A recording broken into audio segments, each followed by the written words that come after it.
Na skupu SNSD-a koje je večeras održano u banjalučkom naselju Petričevac, obezbeđenje Milorada Dodika fizički je zaustavilo snimatelja portala Insider.in da obavlja svoj posao, te ga je natjeralo da obriše sve snimke sa kamere.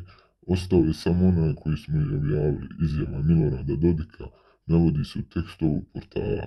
Potom je našem snimatelju prišao Milenko Letić, koji ga je natjerao da mu preda ličnu kartu, te ga je pitao gdje živi. Potom je fotografisao njegovu ličnu kartu i vratio mu je. Letić je bivši šef banjalučke komunalne policije, te nema nikakva ovlaštenja da legitimiše bilo koga, ponajmanje novinara. Ovim putem pozivam Udruženje novinara Bosne i Hercegovine i Republike Srpske, ali institucije i druge medijske kuće te SNSD i druge političke subjekte da osude ovakav postupak. Također želimo da pozovemo sve u ovom društvu da se bahatnom ponašanju političara i lošem odnosu prema novinarima stane u kraj.